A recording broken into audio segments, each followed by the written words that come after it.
창세기 15장 1절부터 7절까지 말씀.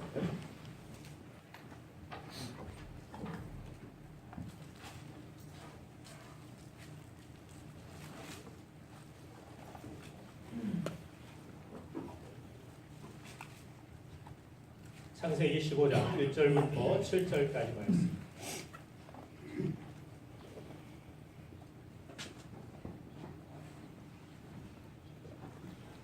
한 절씩 교도하도록 하겠습니다.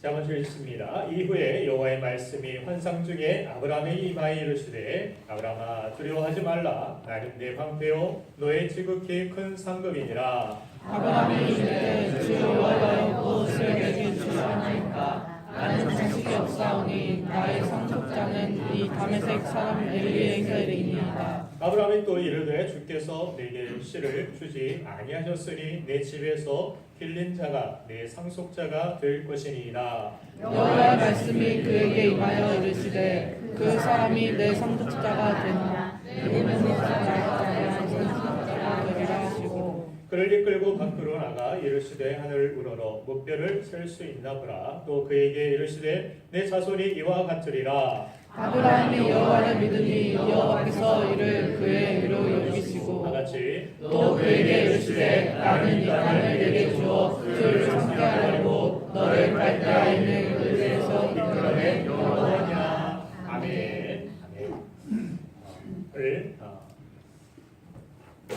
믿음의 조상처럼 우리의 삶의 거룩한 비전의 사람으로 리셋되는 그런 축복이 오늘 예배 가운데 우리에게 임하기를 간절히 소망합니다. 인간은 꿈을 가지고 사는 존재라고 이야기합니다. 우리가 아직도 삶을 포기하지 않고 살아가는 것은 누군가에게 어떤 꿈들이 우리를 붙들고 우리를 이끌고 있기 때문이라 이야기할 수 있습니다. 문제는 우리가 가진 꿈이 어떻게 우리의 삶의 마당에서 우리의 욕심을 넘어선 하나님의 비전으로 실현되게 할 수 있느냐, 그것이 바로 그리스도인들의 다른 꿈이고 비전이라 이야기할 수 있습니다. 사람은 품은 꿈만큼 살아간다라고 그런 이야기들을 흔히 합니다. 어떤 사람은 내 꿈이 작은 놀이터를 짓는 것입니다. 이렇게 그 꿈을 작은 놀이터에 초점을 맞추면 그의 최대치는 아마도 작은 놀이터를 짓게 될 것입니다. 또한 생쥐들과 함께 생활을 했던 가난한 월트 디즈니처럼 내 꿈은 디즈니랜드를 지어서 많은 어린이들에게 기쁨을 주는 것입니다 하면 그의 최소치는 아마도 디즈니랜드만큼 못한다 할지라도 적어도 네버랜드 정도는 될 것이기 때문입니다. 그 꿈의 크기만큼 얼마나 원대한 창대한 꿈을 우리가 품고 살아가고 있느냐. 여러분들의 꿈은 어떻습니까? 여러분 개인도 창대하게 되는 꿈을 주님 앞에서 품게 되기를 간절히 바랍니다. 우리 교회도 수많은 영혼들을 품을 수 있는 교회가 되는 비전을 품게 되기를 간절히 바랍니다. 하나님께서 이루어 주실 줄 믿으시면 아멘 하시길 바랍니다. 지난주에 치열했던 윷놀이 마당 속에서 삼집사님이 진행을 위해서 이런 말을 했습니다. 지금 우리 교인 2,000명 중에 아직 300명이 내려오지 않았습니다. 무슨 갑자기 뜬금없는 소린가 해서 어서 내려오시라고 많은 분들이 그렇게 이해하고 농담처럼 웃으셨지만 저는 마음속으로 믿음대로 될지어다 이렇게 속으로 외쳤습니다. 그러면서 저는 숫자에 연연하지 않는 사람이긴 하지만 문득 쓰는 김에 삼집사님 더 쓰시지 좀만 더 쓰셔서 한 5,000명 5,000명인데 아직 2,000명이 안 내려왔습니다.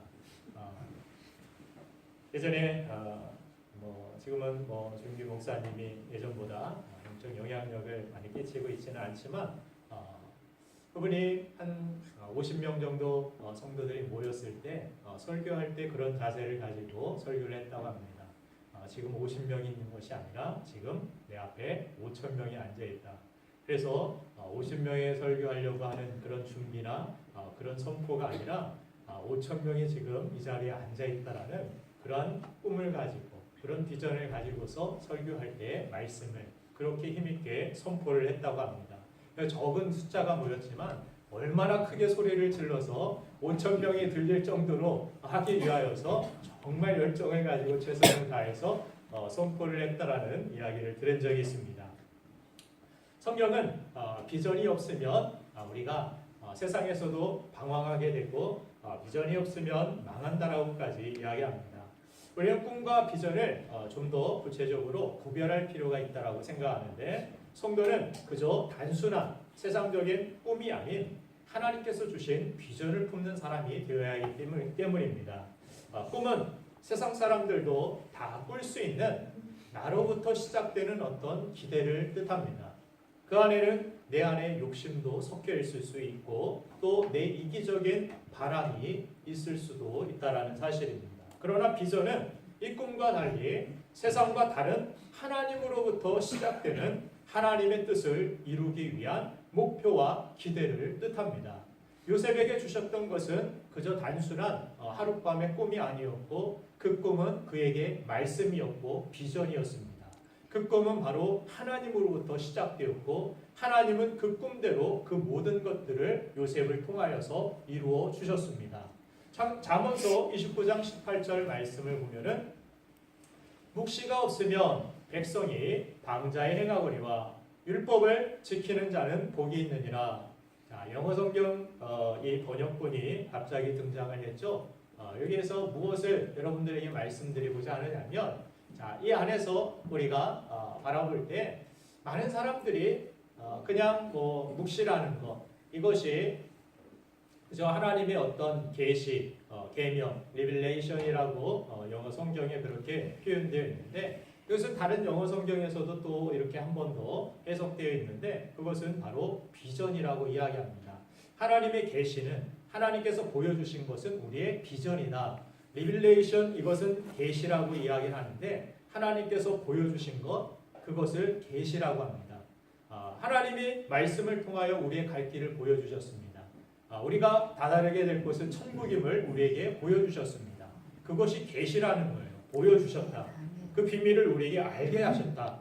그래서 하나님이 주시는 그 계시는 바로 비전이고 이 말씀은 우리에게 비전이 되며 또한 아브라함에게 있어서도 그렇고 요셉에게도 있어서도 그렇고 하나님이 주시는 이 말씀을 붙들고 살아가는 모든 그 비전아리라고 그렇게 부르는데 그 비전을 품은 사람들은 하나님께서 그 비전대로 행하시고 하나님이 주신 그 비전은 반드시 이루어졌음을 볼 수가 있습니다. 이 땅에서도 많은 선교사들이 아무 비전도 없었던 이 땅에 하나님이 주신 비전을 품고 그 복음을 품고 말씀을 품고 이 땅에 찾아왔습니다. 처음 와서 어눌한 한국말로 예수 믿으십시오. 이걸 통해서 누가 믿으려고 했겠습니까?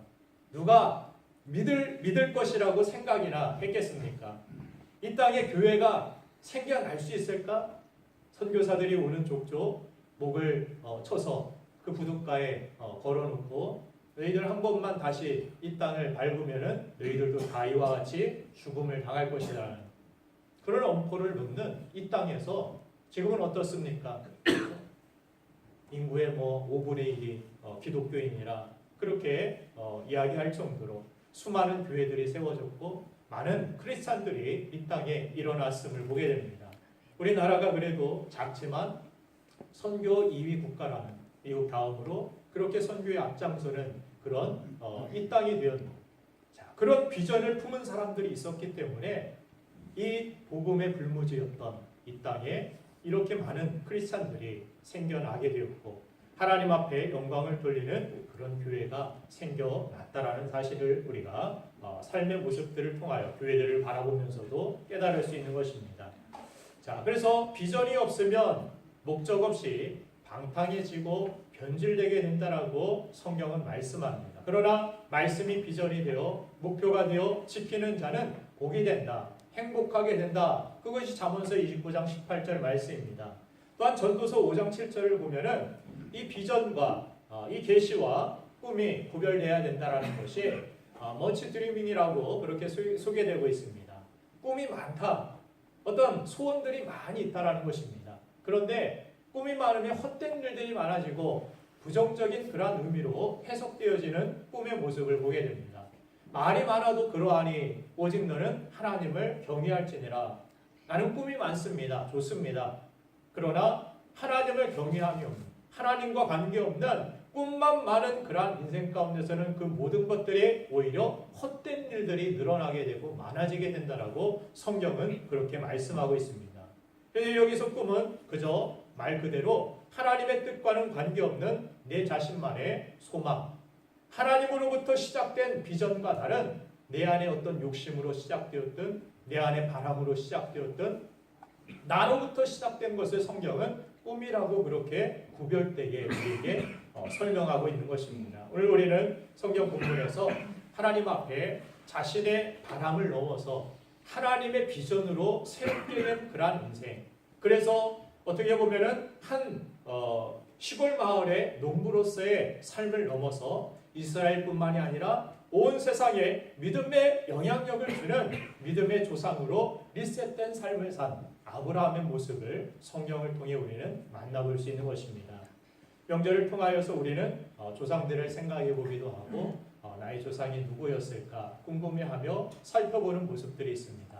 그 가운데서는 좋은 영향력을 우리 가문에 또 가정에 끼친 사람도 있을 것이고 또한 좋지 않은 그런 영향력을 끼친 사람들도 있었을 것입니다.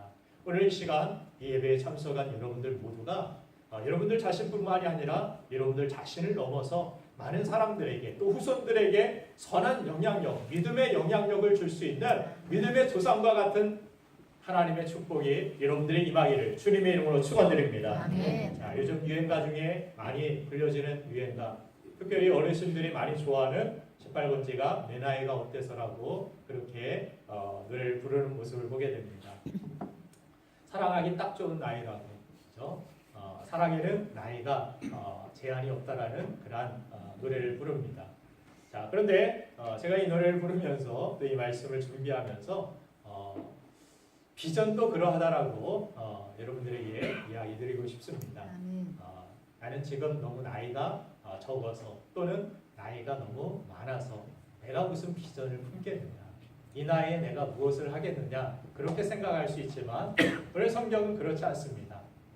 아브라함은 100세 이후에도 하나님의 이 약속이 그의 삶 가운데서 선포되었고 이루어졌고 또한 그를 통하여서 하나님은 믿음의 조상으로 그렇게 변화시켜 주시는 모습들이 있었다라면, 자, 사랑만 나이에 제한이 없는 것이 아니라 비전을 품는 것도 나이에 제한이 없음을 우리는 깨달을 수 있습니다.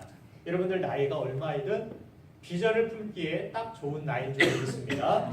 자, 오늘 우리는 그래서 하나님의 뜻이 이루어지는 이 비전의 인생을 사는 비결을 믿음의 조상인 아브라함을 통해서 우리가 알아보고자 합니다. 그 첫 번째는 바로 그 첫 번째 비결이 두려움을 극복해야 된다라고 오늘 성경은 말씀합니다. 우리에게 주신 비전을 방해하는 가장 큰 장애물은 바로 두려움입니다. 우리의 마음이 두려움에 사로잡히면 우리는 더 이상 미래를 꿈꿀 수 없게 되기 때문입니다. 그래서 미국이 경제 대공황에 직면했을 때 당시 미국의 대통령 프랭클린 루즈벨트가 유명한 대통령 취임사에서 이렇게 이야기합니다. 우리가 두려워할 것은 경제가 아니라 오직 우리가 가진 두려움뿐이다. 우리가 정말 두려워할 것은 우리에게 두려움이 있다라는 그 자체이다.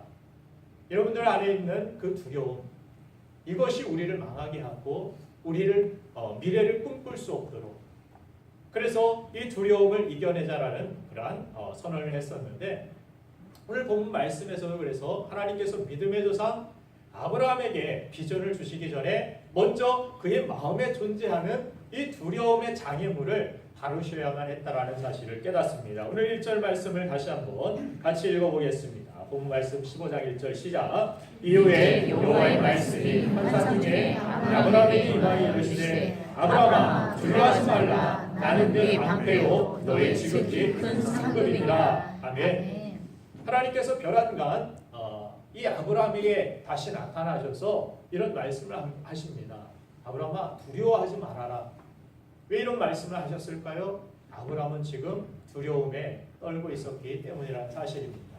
믿음의 조상이라 불리는 이 아브라함도 삶에 찾아온 그런 여러 가지 상황과 또 위기 가운데서 그 마음에 연약함과 두려움이 있었음을 하나님은 알고 계셨습니다.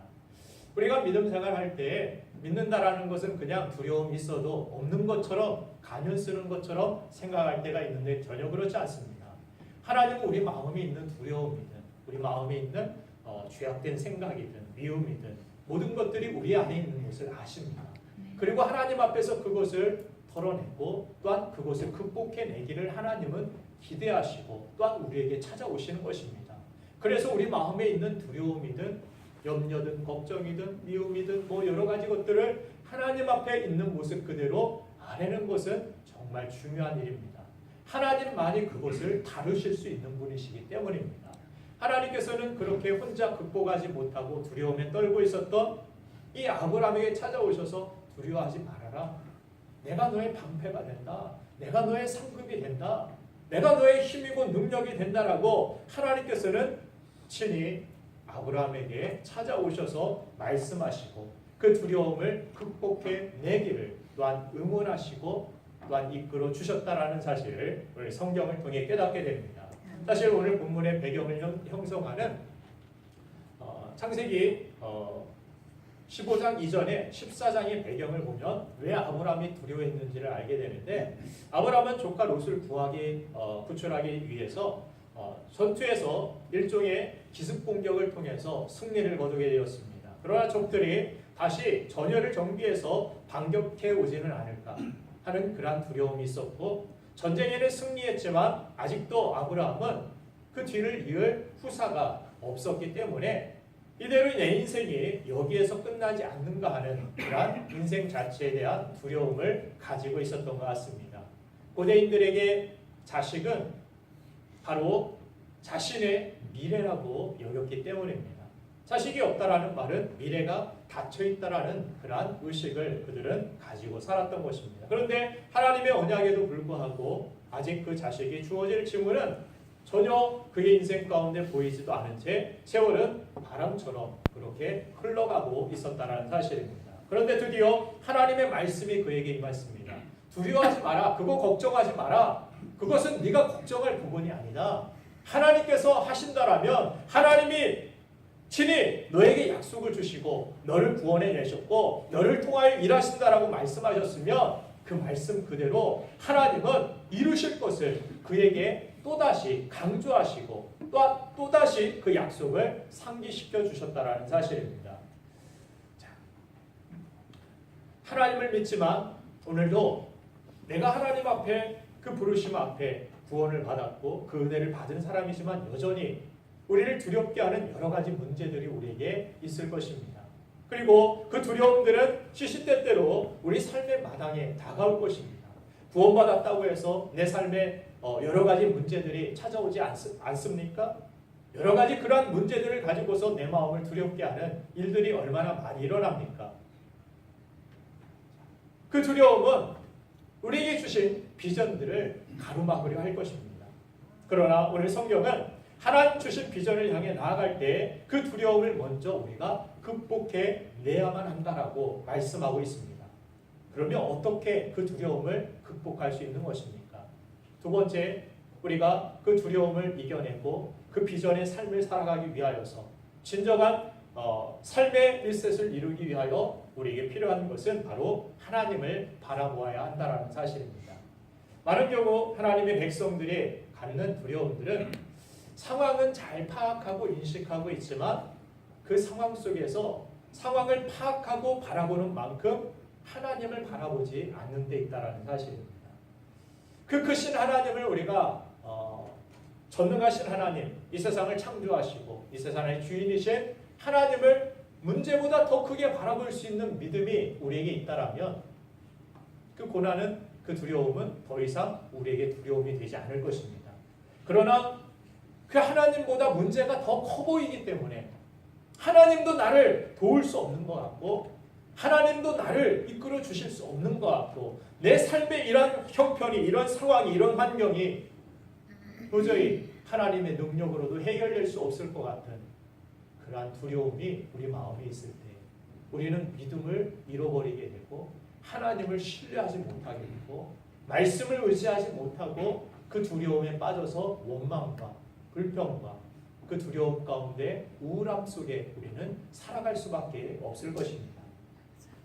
자, 그러므로 두려움이 내 인생의 마당에 임하거든 우리가 먼저 해야 할 일은 무엇입니까? 하늘을 바라보는 것입니다. 위를 바라보는 것입니다. 하나님을 바라보는 것입니다. 아무리 내 인생에 사면초가가 있다 할지라도 열린 하늘을 여러분들 바라보시기 바랍니다. 그리고 하늘과 땅의 권세를 지니신 인생의 주인이신 하나님을 바라보시기 바랍니다. 오늘 아브라함은 그렇게 하나님을 바라보는 모습 가운데 두 가지의 형태로 하나님을 바라보는 모습이 있는데, 첫째는 기도입니다. 그는 하나님 앞에 기도하였다라는 사실을 오늘 성경을 통해 우리가 알 수 있는데, 2절 말씀 본문 말씀을 함께 읽어보도록 하겠습니다. 시작. 아브라함이 이르되 주 여호와여 무엇을 내게 주시려나이까? 나는 자식이 없사오니 나의 상속자는 이 다메섹 사람 엘리에셀이니이다. 하나님 나에게 무엇을 주시겠습니까? 하나님께 여짜오되 하나님 앞에 그가 기도로서 물었다라는 것. 자, 아브라함은 먼저 기도로 하나님 앞에 나아가고 있었습니다. 우리의 삶 가운데 여러 가지 두려움 속에서 그 두려움을 극복해내는 가장 중요하고 가장 큰 하나님의 축복은 바로 기도라고 성경은 말씀합니다. 우리가 하나님 앞에 기도할 때 성령께서는 우리 마음과 생각을 지키신다라고 성경은 약속합니다. 우리의 마음과 생각이 흔들리기 시작하면 우리 믿음의 기반도 흔들려버리고 하나님의 약속이, 하나님의 말씀이 아무리 많이 들려지고 아무리 우리에게 주어졌다 할지라도 우리에게 있는 두려움 때문에 그 말씀을 믿지 못하고 그 말씀대로 행하지 못하고 우리는 그 말씀대로 순종하지 못하여 하나님의 축복과는 거리가 멀어지게 됨을 보게 됩니다. 그러나 이 두려움을 극복하게 되는 이유는 무엇입니까? 우리가 기도할 때 성령께서 우리 마음과 생각을 지켜주셔서 우리에게 주신 믿음대로 말씀대로 이루어질 줄로 믿고 우리는 두려움을 극복하여 그 마음, 지켜진 마음, 단단한 그 믿음을 가지고서 이겨낼 수 있기 때문이라는 사실입니다. 빌 하이블 목사님이라는 분이 그래서 기도가 곧 비전의 모태라고 그런 이야기를 했습니다. 기도에서 비전이 태어난다는 사실입니다. 여러분들 얼마나 기도하고 계십니까? 세상의 여러 가지 문제들을 잘 파악은 하고 계시지만 하나님 앞에 기도하지 못하고 그저 여러분들의 삶의 문제를 해결하기 위하여서 네이버, 그렇죠? 그냥 무슨 일만 있으면 네이버 검색해보지, 네이버로 해결하려 하고 세상의 다른 지식으로 해결하려 하고 세상의 다른 능력을 구하지는 않습니까? 무엇보다도 우리 하나님의 백성들은 무엇을 의지하고 무엇이 우리의 방패가 되고 무엇이 우리의 힘이 되어야 됩니까? 1절 말씀에서도 말씀하셨듯이 나는 내 방패요 너의 지극히 큰 상급이니라. 다윗도 광야에서 힘들고 외로울 때 이 말씀, 하나님 주신, 아브라함이 주신 이 말씀을 붙들었음을 우리는 보게 됩니다. 하나님이 나의 방패십니다. 그는 오히려 더 뛰어넘어서 하나님이 나의 산성이요, 나의 요새시요, 나의 방패시요, 나의 힘이십니다. 다윗도 여러 가지 위기, 모든 것들이 다 망해서 궁궐에서는 쫓겨났고 도망자의 신세이고 언제 죽을지 모르는 위기 가운데 그가 쫓김을 당하고 살았을 때에도 그의 힘이 되었던 그 두려움을 이겨내고 그가 위대한 왕으로서 세워질 수 있었던 것은 바로 하나님을 바라보고 하나님이 그 모든 상황 속에서도 나의 방패십니다. 나의 요새십니다. 나의 힘이십니다. 그가 하나님을 바라보았기 때문에 그렇게 기도하였기 때문에 그는 그 두려움 속에서 벗어날 수 있었고 하나님의 비전을 가지고 그는 믿음으로 세상을 이기는 자가 된 줄로 믿습니다. 자, 우리가 믿는 하나님이 창조주 하나님이라는 것을 여러분들 믿으면 두려움이 사라질 줄로 믿습니다. 오늘 성경을 보면은 특별히 하나님께서 그에게 시청각 교육을 시키시죠. 어떤 것을 시키십니까? 오늘 5절 말씀을 보니까 같이 한번 5절 말씀을 읽겠습니다. 시작. 그를 이끌고 밖으로 나아가 하시되 하늘을 우러러 물가를 셀 수 있나 보라. 또 그에게 이르시되 내 자손이 이와 같으리라. 아멘. 하나님께서 말씀을 주실 뿐만이 아니라 끌고 나가셔서 야, 너 왜 땅만 바라보고 그렇게 각심하고 있느냐, 두려워하고 있느냐, 하늘을 바라봐. 내게 주신 그 말씀을 가지고서 그 하늘에 별들을 세우라고 하실 때 별들을 셀 수 있습니까? 하나 둘 세다가 못 세죠? 포기하였겠죠? 그 그와 같이 네 자손들도 그처럼 되리라고 하나님께서 그에게 다시 한번 말씀을 통하여서 그에게 믿음을 주시고 그 약속이 반드시 그 비전이 이루어질 것을 그에게 선언하고 있다는 사실입니다. 그런데 하나님께서 왜 특별히 별을 보라고 하셨을까요? 하나님께서 천지창조의 역사를 이루어가시는 그러한 모습들을 바라볼 때 하나님께서 말씀하셔서 하늘을 열어 그 별들이 있으라 할 때 별들이 생겨났고 하나님께서 창조의 역사 가운데 넷째 날 해와 달과 별들을 창조하셨던 창조주가 바로 하나님이심을 그에게 선언하고 계셨다는 사실입니다. 네가 셀 수 없는 그러한 수많은 별들, 내가 하나님 자신이 말씀 그대로 말씀하신 대로 그 수많은 셀 수 없는 별들도 창조되었고 이루어졌고 나타날 수 있었다라면 너에게 있는 비전이야말로 별을 만드는 것이 어렵겠느냐? 너에게 있는 비전을 이루는 것이 어렵겠느냐? 하나님 주신 말씀 그대로 모든 것들이 창조가 이루어졌듯이 너에게 주신 그 말씀 그대로 될 줄로 믿느냐? 믿습니까? 아멘. 아브라함은 믿었다라는 거예요.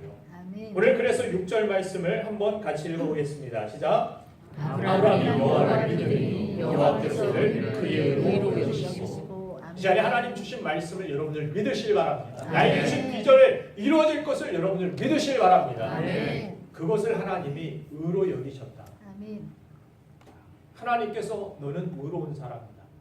그가 막 갑자기 깨끗해져서 청정 결벽하게 그 광야에서 살아서 그것이 아니라 믿음으로 하나님께서 믿음으로 말미암아 그에게 의롭다. 의라는 것은 여러분들 제가 자주 말씀드리지만 하나님과의 관계를 뜻하는 것에서 의를 말씀하십니다. 아멘. 그냥 선한 것, 내가 무엇을 이룬 것 그것이 의가 아니라 내가 의롭게 산다라는 것은 하나님과의 관계를 이야기하는 것입니다. 얼마나 하나님 앞에 믿음의 관계를 이루며 살아가는가. 하나님 앞에 우리가 의롭다 칭함을 받게 되었다. 이것을 이신 득의 하나님 앞에 의롭다 칭함을 얻게 되었다라는 것을 뜻합니다. 하나님은 여러분들 의롭다 하십니다. 아멘. 무엇 때문입니까? 관계. 믿음 때문에. 무엇을 믿습니까? 하나님. 예수 그리스도께서 십자가에서 나의 죄를 담당해 주셨음을 하나님이 나를 사랑하시고 예수 그리스도 독생자를 나의 구주로 영접한 그 믿음 때문에 하나님은 여러분들 의로 여기십니다. 의롭다 하십니다. 의로운 자들이 천국에 갑니다. 내 스스로 깨끗한 자가 아니라 그래서 하나님 편에서 의롭다 하시는 기준 그것이 무엇입니까? 바로 하나님의 말씀을 믿는 것. 복음 그대로 예수님 그대로 나의 구주로 그렇게 믿는 것 그것이 하나님께서 의로 여기시는 것입니다. 하나님이 의로 여기셨다라는 것은 하나님의 관계가 회복됐다라는 것을 뜻합니다. 하나님이 여러분들 의롭다 이제는 자녀라는 거예요. 원수의 관계가 아니라 징계받을 대상이 아니라 여러분들은 하나님께 받아들여진 가족이 되었고 백성이 되었고 하나님의 복을 받는 그런 은혜의 삶을 살아갈 수 있게 된 존재라는 사실입니다.